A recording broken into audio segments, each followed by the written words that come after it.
Hello everybody, welcome to the 20th episode of Mita's Wellbeing. Mita's Wellbeing এর 20th এপিসোডে আপনাদের সবাইকে স্বাগত জানাই। আশা করি আপনারা সবাই ভালো রয়েছেন। আমি আছি Debasmita Nath, counselling psychologist and গ্রাফোলজিস্ট। Episode শুরু করবার আগে অসংখ্য ধন্যবাদ জানাবো সমস্ত ভিউয়ার্স আর সাবস্ক্রাইবার্সকে যারা মিতাস ওয়েলবিং এর পাশে থেকেছেন এবং মিতাস ওয়েলবিং কে সাপোর্ট করেছেন। Thank you so much. আজকে একটা ভীষণ ইন্টারেস্টিং টপিক নিয়ে এসেছি, সেটা হচ্ছে ড্রিমস অর্থাৎ স্বপ্ন। হ্যাঁ, স্বপ্ন আমরা সবাই দেখি এবং সেই স্বপ্নগুলোর মানে জানবার উৎসাহ কিন্তু আমাদের মধ্যে হয়। ডিফারেন্ট ড্রিমসের, ডিফারেন্ট স্বপ্নের কিন্তু ডিফারেন্ট সাইকোলজিক্যাল ইন্টারপ্রিটেশন আছে, ডিফারেন্ট সাইকোলজিক্যাল মিনিং আছে। তো আজকের এই এপিসোডে বেশ কিছু কমন ড্রিমস নিয়ে আমরা কথা বলবো এবং সেই ড্রিমসগুলোর কি সাইকোলজিক্যাল ইন্টারপ্রিটেশন বা সেই ড্রিমসগুলো থেকে আপনাদের থট প্রসেস সম্বন্ধে কি বোঝা যাচ্ছে বা আপনাদের পার্সোনালিটি সম্বন্ধে কি বোঝা যাচ্ছে সেটাই নিয়ে আজকে বেশ কিছু আলোচনা করব। তো প্রথমেই বলি যে ড্রিমসকে, যেটা আমরা সিগমন্ড ফ্রয়েড যেটা বলেছেন, উনি একজন বিখ্যাত সাইকোলজিস্ট ছিলেন এবং ফাদার অফ মডার্ন সাইকোলজি ওনাকে ধরা হয়, কনসিডার করা হয় ওনাকে। তো উনি বলেছিলেন যে dreams are the royal road to unconscious, মানে ড্রিমসের হাত ধরে, স্বপ্নের হাত ধরে কিন্তু আমরা অবচেতন মনকে অনেকটা জানতে পারি এবং অবচেতন মনের ভেতরে কি চলছে সেটা কিন্তু আমরা জানতে পারি খুব সহজেই স্বপ্নের সাহায্যে। এবারে প্রশ্ন হচ্ছে যে অবচেতন মনের ভেতরে কি রয়েছে সেটা জানবার এত দরকার কেন? অবচেতন মনের ভেতরে যেটা চলছে সেটা এই জন্য দরকার কারণ অবচেতন মনের ভেতরে অনেক কিছু নেগেটিভ ইমোশনস, ফ্রাস্ট্রেশনস, কনফ্লিক্টস এইগুলো জমা হতে থাকে। অর্থাৎ যেগুলো আমাদের খুব পছন্দের বিষয় নয় বা আমাদের সচেতন মন যেগুলোকে মেনে নিতে পারবে না, সেই জিনিসগুলোকে কিন্তু আমরা ভুলে যেতে চাই। সেই ধরনের ভাবনাগুলো থেকে আমরা রেহাই পেতে চাই এবং সেই ভাবনাগুলোকে যখন আমরা অ্যাভয়েড করি তখন কিন্তু সেগুলো হারিয়ে যায় না, সেগুলো ব্যাকসিট নিয়ে নেয়। অর্থাৎ সেগুলো আনকনশিয়াস মাইন্ড অর্থাৎ অবচেতন মনে গিয়ে জমা হতে থাকে এবং আস্তে আস্তে জমা হতে হতে হতে যখন সেই জিনিসটা আর তার লিমিট এক্সিড করে যায়, তখন সেটা আর আনকনশিয়াস মাইন্ডের মধ্যে ধরে রাখা যায় না। সেটা কিন্তু নানা রকম ভাবে আমাদের সচেতন মন অর্থাৎ আমাদের কনশিয়াস মাইন্ডের থ্রুতে এবং আমাদের নানা রকম ব্যবহারের মাধ্যমে বেরিয়ে আসে এবং সেই ব্যবহারগুলোকে আমরা ম্যাল অ্যাডজাস্টেড পার্সোনালিটি বা ম্যাল অ্যাডাপটিভ বিহেভিয়ার প্যাটার্ন বলে থাকি। অর্থাৎ কিছু অস্বাস্থ্যকর বিহেভিয়ার বা যেই বিহেভিয়ারগুলো সাধারণ থেকে একটু আলাদা বা যেই বিহেভিয়ারগুলো আপনার ক্ষতি করছে বা চারপাশের মানুষেরও ক্ষতি করতে পারে। একটা বিহেভিয়ার, ম্যাল অ্যাডাপটিভ বিহেভিয়ারের একটা এক্সাম্পল যেরকম দেব, যে সাংঘাতিকভাবে নখ খাওয়া, nail biting, excessive nail biting কিন্তু একটা ম্যাল অ্যাডাপটিভ বিহেভিয়ার। এটা খুব একটা কমন এক্সাম্পল দিলাম। এছাড়াও যে আমাদের কাছে কাউন্সিলিংয়ের জন্য নানা রকম মানুষরা আসেন, তাদের এই জন্যই তারা কাউন্সিলিংয়ে আসছেন কারণ তাদের মধ্যে কিন্তু নানা রকম ম্যাল অ্যাডাপটিভ বিহেভিয়ারাল প্যাটার্ন ডেভেলপ করেছে, যেখান থেকে তারা বেরিয়ে এসে একটা সুস্থ জীবন পেতে চাইছেন। তো এই জন্যই আমাদের আনকনশিয়াস মাইন্ডটা জানা ভীষণভাবে দরকার। এবার চলে আসছি যে ইনগ্রেডিয়েন্টস অফ দ্য ড্রিম অর্থাৎ স্বপ্নের উপাদান কি। একটা হতে পারে আমরা স্বপ্ন দেখি কিছু দৈনন্দিন জীবনের ঘটনা নিয়ে, যেরকম ধরুন আমার এক্সাম যখন চলছে একটা বাচ্চার, একটা স্টুডেন্টের, তখন সে দেখছে যে হয়তো এক্সামে দেরি করে পৌঁছচ্ছে, এক্সাম ভালো হলো বা এক্সাম খারাপ হয়েছে বা কোয়েশ্চেন পেপার একটা টাইমে কমপ্লিট করতে পারছি না, বা ধরুন আমাদের প্রত্যেক দিনের লাইফে আমাদের ফ্যামিলিতে যখন আমরা কারোর সাথে ইন্টারাকশনস করছি, কেউ বাড়িতে গেস্ট বেড়াতে আসলো বা আমরা কোথাও বেড়াতে গেছি বা কোনো একটা ফেভারিট ডিশ রান্না হলো বা রেগুলার লাইফে যে স্ট্রেস আছে সেরকম কিছু রিলেটেড আমরা স্বপ্ন দেখতে পারি। তো প্রত্যেক দিনের লাইফে আমাদের যে ধরনের পজিটিভ বা নেগেটিভ ইভেন্টস হচ্ছে, একটা হয় সেটা নিয়ে আমরা কিছু স্বপ্ন দেখতে পারি। আর একটা হতে পারে যে আমাদের ভেতরে যে আনকনশিয়াস মাইন্ডে যে নেগেটিভ ইমোশনস, কনফ্লিক্টস এগুলো জমা হচ্ছে, যে ফ্রাস্ট্রেশনস, আনপ্লেজেন্ট এক্সপিরিয়েন্সেস, অপছন্দের যে এক্সপিরিয়েন্সেসগুলো, নেগেটিভ যে ফিলিংসগুলো যেগুলো থেকে আমরা বেঁচে বেরোতে চাইছি, যেটা আমরা অ্যাভয়েড করতে চাইছি, তখন সেই ইমোশনসগুলোকে যখন আমরা আনকনশিয়াস মাইন্ডে ঠেলে দিচ্ছি, সেগুলো কিন্তু ড্রিমসের মাধ্যমে বেরিয়ে আসতে পারে।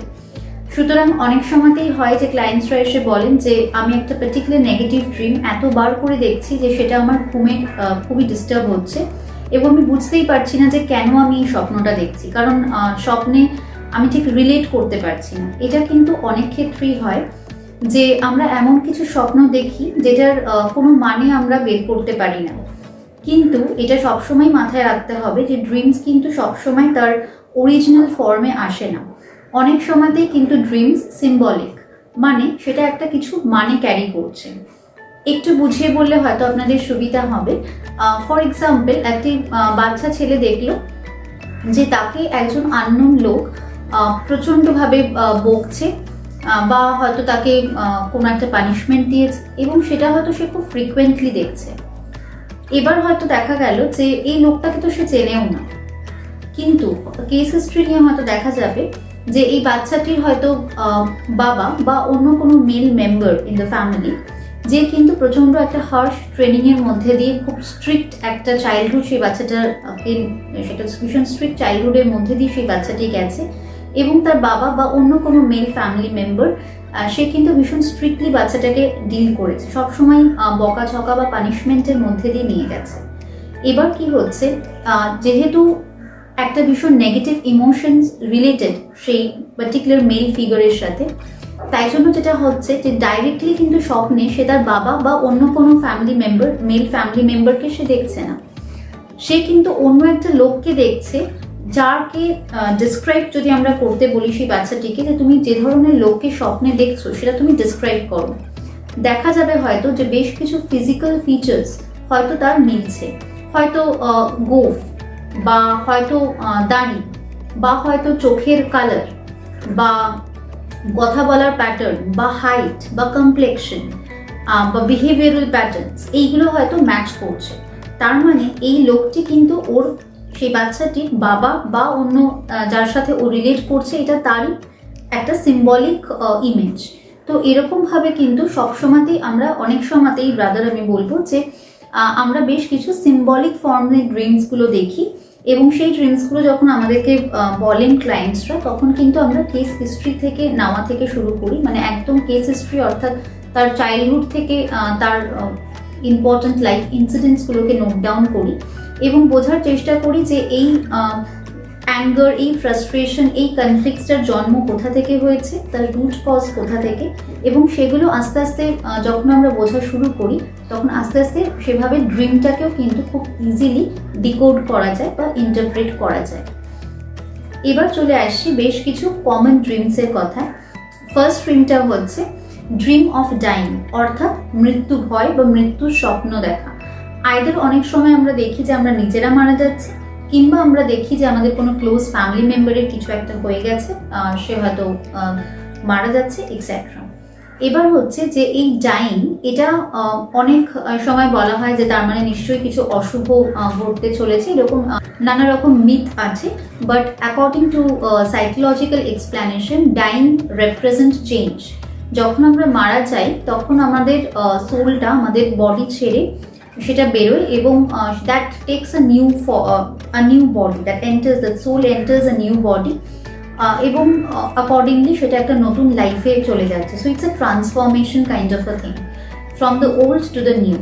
তো এই জিনিসটা থেকে কিন্তু সাইকোলজিক্যাল এক্সপ্লেনেশনটার অরিজিন, যে যখন আমরা ডেথের স্বপ্ন দেখছি, it means a transformation, a change. যখন আপনি নিজের মৃত্যুর স্বপ্ন দেখছেন, তার মানে you are losing your old version. আপনি সামহাও আপনার পুরনো ভার্সনটাকে, দ্য ওল্ড মি, পুরনো আমিটাকে কোথাও হারিয়ে ফেলছেন। কোথাও আপনার মনে হচ্ছে আপনার আইডেন্টিটিটা আপনি ধরে রাখতে পারছেন না, সেটা পরিস্থিতির চাপেই হোক বা অন্য কোনো কারণেই হোক। You are losing yourself, you are losing your own identity. তো সেটা একটা বিষয় যখন আমরা নিজের মৃত্যু দেখছি, এবং আমরা এমন হয়তো সিচুয়েশন হচ্ছে যে আমরা আস্তে আস্তে আমরা নিজেরাই বুঝতে পারছি যে আমরা চেঞ্জ হয়ে যাচ্ছি, আমাদের পার্সোনালিটি চেঞ্জ হয়ে যাচ্ছে, যেটা আমরা চাইছি না, যেটা কাঙ্ক্ষিত নয়, যেটা ডিজায়ার্ড নয়। তো সেক্ষেত্রে আমরা নিজের মৃত্যুর স্বপ্ন দেখতে পারি। আর একটা যখন আমরা ফ্যামিলি মেম্বার্সদের ক্ষেত্রে দেখছি, সেটা তার মানে হচ্ছে সেই সেম জিনিস, যে তাদের মধ্যে কিছু চেঞ্জেস হয়ে যাচ্ছে, তারা চেঞ্জ হয়ে তাদের কোনো পার্সোনালিটিতে চেঞ্জ আসছে, তাদের বিহেভিয়ারে চেঞ্জ আসছে, তারা অন্যভাবে বিহেভ করছে এবং সেই জিনিসটা আমরা মেনে নিতে পারছি না। তো we are missing that old person. তো সেখান থেকেও কিন্তু কাছের মানুষদের মৃত্যুর যে ড্রিমটা আমরা দেখি, স্বপ্নটা আমরা দেখি, সেটার অরিজিন সেখান থেকেও হতে পারে।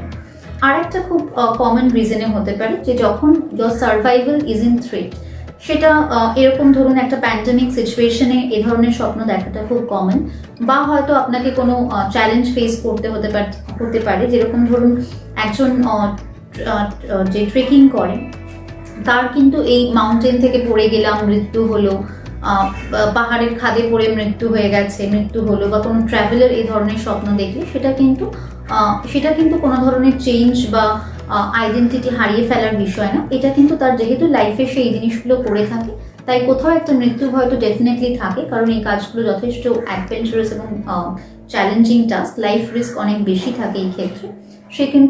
সেই ক্ষেত্রে কিন্তু এই স্বপ্নটা তার ক্ষেত্রে কিন্তু বেশ ন্যাচারাল বা কমন ব্যাপার। আর একটা স্বপ্ন আমরা দেখি, সেটা হচ্ছে দাঁত পড়ে যাওয়ার স্বপ্ন, লুজিং ইয়র টিথ।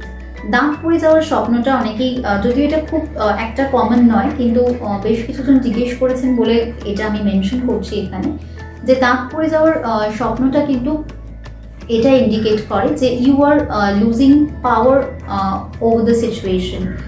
আপনার গ্রিপিং অ্যাবিলিটিটা কমে যাচ্ছে। You can't control the situation, you can't manage the situation. ঠিক আছে, তো এই জিনিসটা হচ্ছে, যদি আমরা দাঁত পড়ে যাওয়ার স্বপ্ন দেখি, তার মানেটা হচ্ছে এটা যে we are losing grip over the situation, এবং সেটা আমাদের খুব একটা পছন্দের বিষয় নয়। We want the control back. এবার চলে আসবো ফ্লাইং, ড্রিম অ্যাবাউট ফ্লাইং। আকাশে উঠছি, প্লেনে করে যাচ্ছি, প্লেনে ট্রাভেল করছি, এ ধরনের স্বপ্ন যদি খুব ফ্রিকুয়েন্ট হয়, সেটার মানে হচ্ছে যে মেবি একটা হচ্ছে you want to enjoy life, you want an adventurous ride, you want something new, you want to try something new, নতুন কিছু ট্রাই করতে চাইছেন। এবং আর একটা মানে হতে পারে that you want to escape from this boring mundane scheduled life that you are having. মানে হয়তো লাইফটা ভীষণ একটা স্ট্রিক্ট শিডিউলের মধ্যে দিয়ে যাচ্ছে, ভীষণ হেক্টিক শিডিউল, রিয়েলিটি থেকে পালিয়ে যেতে চাইছেন, এসকেপ করতে চাইছেন, সেটাও কিন্তু ফ্লাই করার স্বপ্নটা ইন্ডিকেট করে। আর একটা জিনিস হচ্ছে, যে কোনো ধরনের সেক্সুয়াল প্লেজার বা সেক্সুয়াল ইন্টিমেসি চাইছেন, সেক্ষেত্রেও কিন্তু এরোপ্লেনে ফ্লাই করছেন, you are enjoying the ride, সেই জিনিসটাও কিন্তু এটার মাধ্যমে বোঝা যায়। এবার কার ক্ষেত্রে কোন ইন্টারপ্রিটেশনটা হবে, that depends on the situation, on the personality of the person, life incidents that are happening in a person's life, সেটার ওপরে, সেই মানুষটার জীবনের ঘটনা, তার ব্যক্তিত্বের ওপরে, তার পার্সোনালিটি টাইপের ওপরে, সমস্ত তার লাইকিং ডিসলাইকিং সমস্ত কিছু কনসিডার করে কিন্তু একই ড্রিমের ডিফারেন্ট ইন্টারপ্রিটেশন হতে পারে। Last but not the least, অনেকেই স্বপ্ন দেখেন পরীক্ষা দিচ্ছেন এবং ফেল করে যাচ্ছেন পরীক্ষায়, বা টাইমে শেষ করতে পারছেন না। যদি এটা স্টুডেন্টসদের ক্ষেত্রে হয়, তাহলে ডেফিনেটলি এটা খুব কমন, বিকজ স্টুডেন্টসের পার্ট অ্যান্ড পার্সেল অফ লাইফই হচ্ছে, স্টুডেন্ট লাইফই হচ্ছে একটা এক্সামিনেশন। কিন্তু তাছাড়াও যদি অ্যাজ অ্যান অ্যাডাল্ট যিনি পড়াশোনার সাথে সেভাবে রিলেটেড নন, হয়তো অন্য প্রফেশনে আছেন, সেক্ষেত্রে যদি আপনারা দেখছেন যে এক্সামে ফেল করছে, সেক্ষেত্রে সেটার মানে হচ্ছে যে you are not ready to take the challenges, the new challenges that are coming in your life, you are not ready to accept that. আপনি নতুন চ্যালেঞ্জ বা নতুন যদি কোনো চেঞ্জেস আসে আপনার লাইফে, সেটা কিন্তু নিতে আপনার, বা সেই চেঞ্জটা আনতে আপনার লাইফে, বা সেই চ্যালেঞ্জটা অ্যাকসেপ্ট করতে আপনার লাইফে আপনার বেশ ভয় লাগছে, আপনার কোথাও একটা কনফিডেন্সের অভাব হচ্ছে। সেখান থেকেই কিন্তু এই এক্সামে ফেল করে যাচ্ছি বা টাইমে কমপ্লিট করতে না পারা, এই বিষয়গুলো আসছে।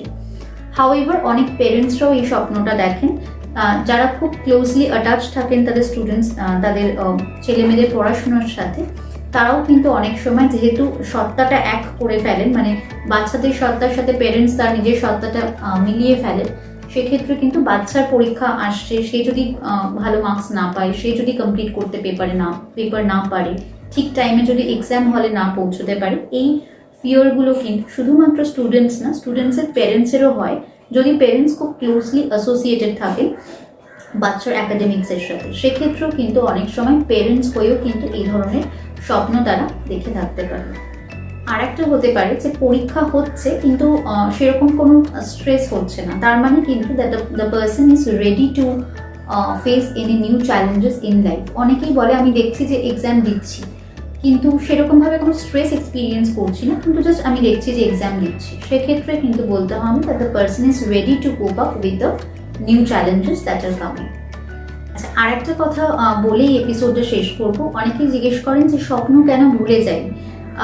দেখলাম স্বপ্ন কিন্তু এখন আর মনে করতে পারছি না। এটা হয় দুটো কারণে। একটা হয় যে যদি খুব আনইম্পর্টেন্ট কিছু হয় সেক্ষেত্রে আমরা ভুলে যেতে পারি। আর একটা হয় যে খুব সিরিয়াস বা সিভিয়ার কিছু হলো যেটা আমাদের কনসিয়াস মাইন্ড, আমাদের সচেতন মন জানে যে সেটা আমরা ভাবলে, মানে সচেতন মন যদি সেটা মনে রাখে তবেই তো অবভিয়াসলি আপনি জানতে পারবেন আপনি কি স্বপ্ন দেখেছেন। সেক্ষেত্রে যদি এটা ব্রেনে রেকর্ডেড হয়ে থাকে, আপনার সচেতন মনে রেকর্ডেড হয়ে থাকে, সেক্ষেত্রে কিন্তু আপনি কষ্ট পাবেন। তো সেই জিনিসটা যাতে না হয়, অ্যাজ আ ডিফেন্স আপনার মন, আপনার অবচেতন মন সেটা সচেতন মনে আসতে দেয় না। ড্রিমের মাধ্যমে আপনাকে দেখানো হলো ব্যাপারটা, কিন্তু সেটা আপনি আর মনে রাখতে পারছেন না, ইউ আর ফরগেটিং ইট, যাতে আপনি সেই পেনফুল এক্সপিরিয়েন্সটার মধ্যে দিয়ে আর না যান। সুতরাং খুব বেশি ইন্টেন্স ইমোশনালি লোডেড যদি ড্রিম হয় বা এমন কিছু আমরা স্বপ্নে দেখে থাকি যেটা হয়তো সচেতন মন মেনে নিতে পারবে না, সেক্ষেত্রেও কিন্তু আমরা স্বপ্ন ভুলে যাই। তো আজকে এখানেই শেষ করবো এই এপিসোডটা। আশা করি আপনাদের সবার ভালো লাগলো। যদি ভালো লাগে তাহলে লাইক, শেয়ার আর সাবস্ক্রাইব করবেন। আর ইনস্টাগ্রামেও মিতাস ওয়েলবিং এর চ্যানেলকে ফলো করতে পারেন। যদি কোনো প্রবলেম এক্সপিরিয়েন্স করে থাকেন তাহলে আমার মেল আইডি ডেসক্রিপশন বক্সে দেওয়া আছে, আপনি উইদাউট হেজিটেশন আমাকে লিখে পাঠান আপনার ইমোশনাল প্রবলেম। আমি ডেফিনেটলি সেটা ডিসকাস করব নেক্সট এপিসোডে। সবাই সুস্থ থাকবেন, ভালো থাকবেন শারীরিক ও মানসিকভাবে। নমস্কার।